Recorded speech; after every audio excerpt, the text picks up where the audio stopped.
Hello, dear Virgo, and welcome to your astrology forecast for the month of November with Alicia Youssef.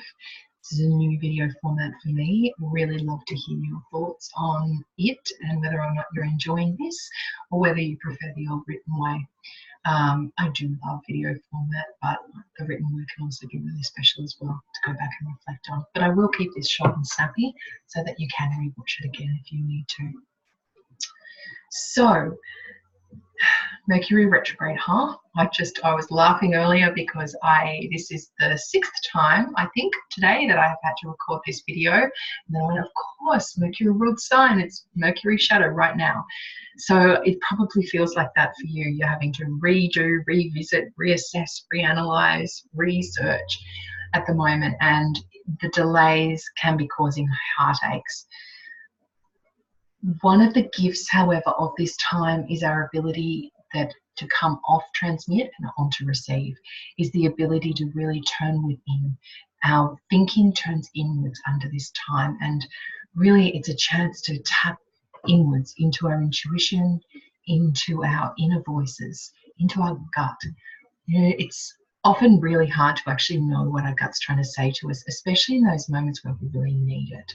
So there's a sense of getting to know it, getting to understand it, making a connection with it and saying, hello, I'm here, what's your name? So I have put below a link to a video I recorded of a meditation to use for this Mercury retrograde period or any Mercury retrograde period, just a way to access and connect to your intuition and try to hear its voice more.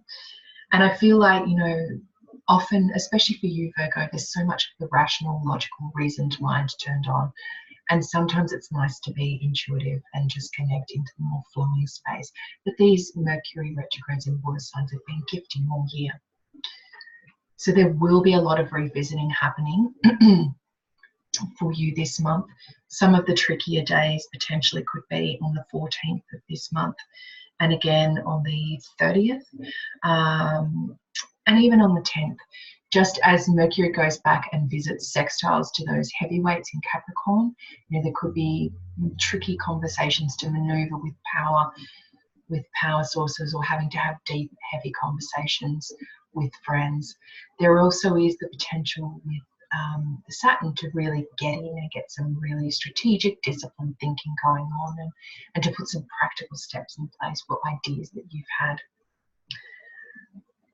However, it's not all doom and gloom. Some of the other lovely energy this month for you is all around home and family, as the planets in Sagittarius are lit up again and lighting up your 4th house. So what that means is that on the 1st of November, and that'll be the 2nd here in Australia, Venus moves into Sagittarius and she's moving into your area of home and family. And really, that is such a lovely energy for you. It's just that idea of, I just want to connect, I want to unify and bring people together.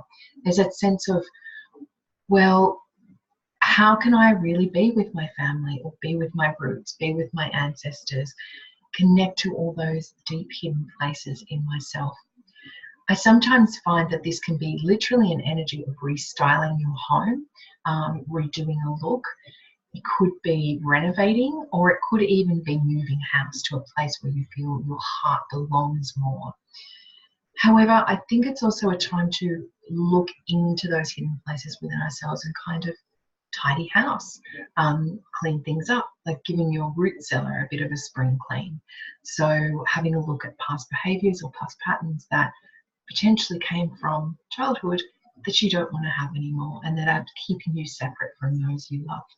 So it's a chance to tidy that up and bring in some of the sweetness and joy of Venus, especially as she's moving into, you know, she's in the same sign for much of this month as Jupiter. So having those two benefics in that placement in your chart just brings extra juice. So there is a really lovely power day between the two of them, which is on the 24th of November. And that's, you know, I know in North America that is around Thanksgiving. So anything that kind of brings clan together, you know, family, it may be blood relations, or it may be the family that you create. But anything that helps you feel like you're with your clan, with your tribe, will really help you at that time, and you'll find such sweetness and joy and pleasure from that. It also can be a chance for you to, you know, perhaps sell a home, buy a home, or have some real joy from just redecorating and renovating. Really, I guess at this stage in Jupiter in Sagittarius's progress, this is literally the last week. It isn't a time to start a brand new project, but it is time to put the last spit and polish on whatever you've been producing so that it's ready for when Jupiter moves into a different part of your chart. As well, another really juicy power day for you around all of this is that new moon in Sagittarius. So that is happening on the 26th of November in the US and Europe, the 27th really early in the morning in Australia and New Zealand. And that is a chance to start again, to have a clean slate ready for that. So there's been a lot of expansion and growth and optimism and kind of, saying yes to a lot of things around home and family in the past year for you. And that's all coming to an end. That's coming to an ebb. So it's like taking everything that you've learned and then recalibrating with this new mood and going, right, I've got a stable platform now, I'm ready to move on from here. There is one more real power day for you this month, and that is on I think it's the 11th, yep, the 11th in the US and much of Europe, and very early morning on the 12th here in Australia.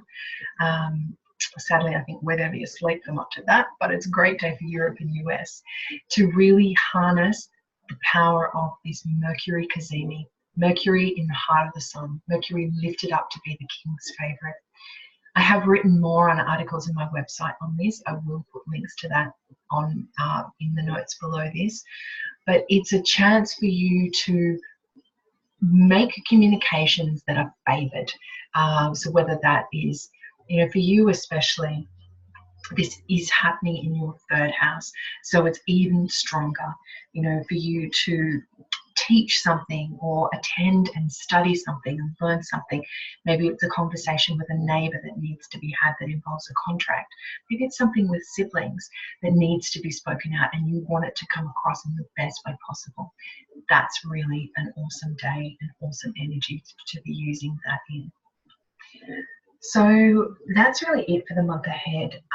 Just to be aware that, some of the trickier dates are there, but you've also got some lovely juice of Sagittarius being offered too. So wishing you much luck in the month ahead, and I will see you for December.